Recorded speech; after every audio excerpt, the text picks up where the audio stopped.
देवियों एवं सज्जनों, कोटिशः प्रणाम है आप सबके श्री चरणों में नत शिर वंदना। कल 2 अक्टूबर है,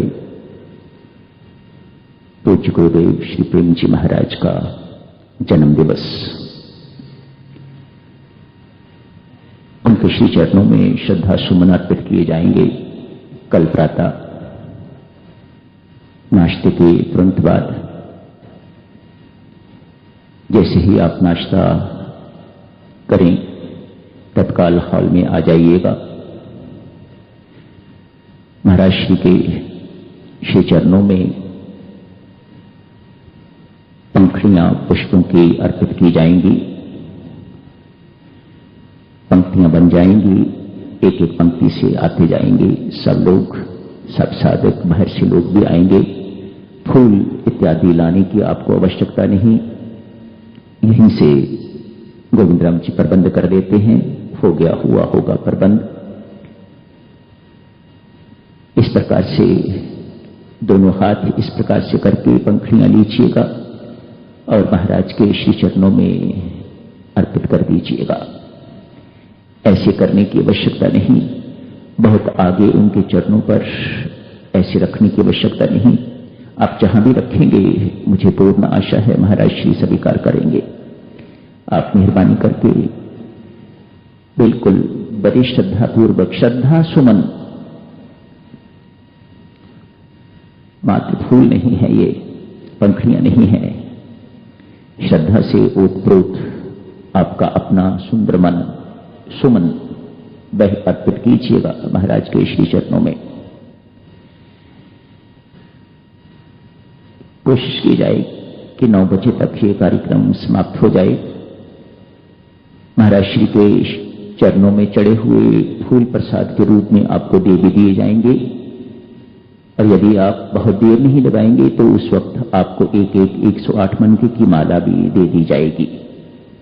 यदि आप देर ना लगाएं तो, यदि आप देर लगाते रहे तो बड़ी मुश्किल हो जाएगी।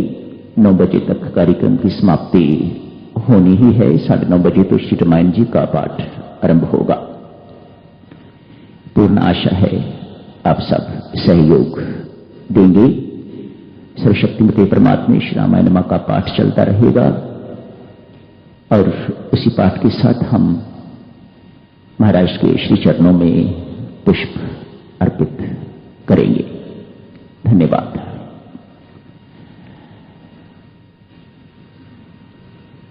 रामायण जी की चर्चा को आगे बढ़ाते हुए मंत्रा को थोड़ा और समझ लें।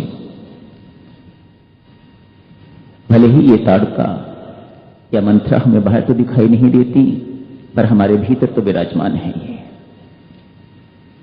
और भीतर हम देखते नहीं, बाहर तो दिखाई देता है, आंखें बाहर की ओर देख सकती हैं, भीतर की ओर देखती नहीं। पर अनुभव तो ये कहता है, स्पष्ट दर्शाता है, इस वक्त ताटिका काम कर रही है, भीतर शूर्पणखा काम कर रही है या मंत्रा। 2 टूटे हुए को जो जोड़ दे तो वह तो है राम, जो दूरी देरी को मिटा दे वह है राम, जो जुड़े हुओं को तोड़ दे वह है मंत्रा, जोड़ को तोड़ फोड़ के रख दे वह मंत्रा है। कारण कथा तो नहीं होने वाली, वही है महर्षि विशिष्ट जिन्होंने योग वासिष्ठ की रचना करी है। वही है महर्षि विशिष्ट जिन्होंने राम जैसे शिष्य को शिक्षा दी है। छोटी मोटी हस्ती तो नहीं। अनेक प्रकार के वार्तालाप चलते होंगे, चर्चा चलती होगी, बहुत ज्ञान गोष्ठी इत्यादि होती होगी। राम भी बैठते हैं, मंत्रा भी बैठती है, कई भी बैठती है कथा सुनने के लिए। एक पौराणिक कथा है। कश्यप जी महाराज की 2 पत्नियां हैं, कद्रू और विंता। विंता बहुत सरल स्वभाव की है, बहुत सुशील है, नेक है, किसी प्रकार का द्वेष वैर इत्यादि उसके अंदर नहीं है। कद्रू बिल्कुल विपरीत है, साउथ है। इसलिए हर वक्त दृष्टि को दृष्टि रहती है कद्रू की, विंता की नहीं। बदकिस्मती है कश्यप की,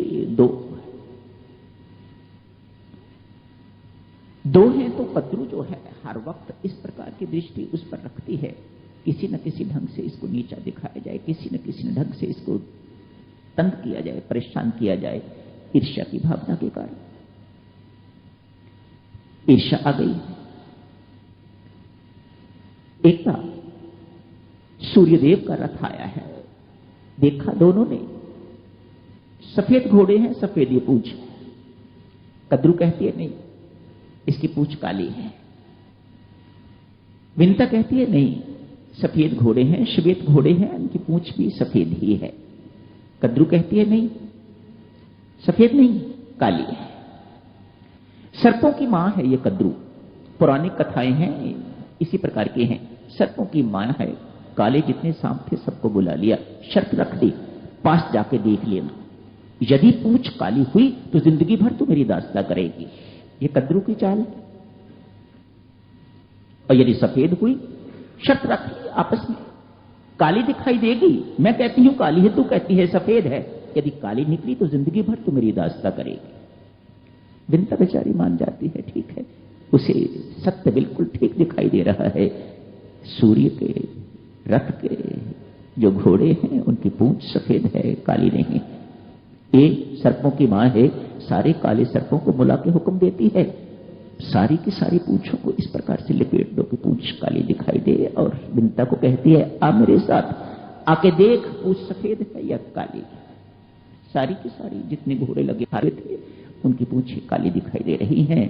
विंता जिंदगी भर दास, नौकरानी, सेविका बन के व्यतीत करती है। कद्रू का षड्यंत्र है ये, उसकी चाल है, उसकी कूटनीति है, ये दुष्ट है। विंता के ही पेट से कालांतर में गर्भदेव का जन्म होता है, जो सांपों को खाता है। अपनी मां का बदला लेने के लिए, प्रतिकार के लिए इन्होंने मेरी मां के साथ अन्याय किया है, अत्याचार किया है, दास्ता दी है, सेविका बन के रही है वह कद्रू की, जो इसके योग्य नहीं है। इसका बदला लेने के लिए वह सर्पों को खाते रहते हैं। गर्भजी महाराज का यह काम है, वह सर्पों को खाते रहते हैं। जानते हो, ऐसी कथाएं जहां सौत है, ये कथाएं चुन चुन के तो मंथरा कैकेयी को सुनाती है। मंथरा को छोटी मोटी हस्ती नहीं, आप तो जानती हो ना माताओं, किसी महिला को यदि आपने अपने पति के विरुद्ध करना है तो किसी दूसरी की बात कर दो, है ना ये बात ठीक? ऐसे ही होता है ना, किसी दूसरी की बीच में लाके चर्चा कर दो, बस बात बन गई। यही बात बार बार मंथरा कैकेयी को याद दिला रही है।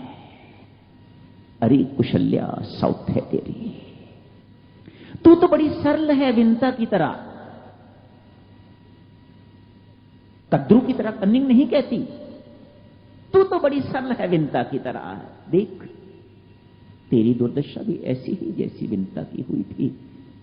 वह कुशल्या तो कद्रू है, कद्दू, तू तो बड़ी सरल है। कैकेयी अपनी प्रशंसा सुन के, भक्तजनों, ये प्रकृति है ना, परिस्थिति है ना, ये हमारी कमजोरियों को भली भांति जानती है। जहां जहां आपकी जो जो कमजोरी है, उस कमजोरी का वह परिस्थिति लाभ लेती है। कैकेयी हम सब की तरह अपनी प्रशंसा की बड़ी भूखी है।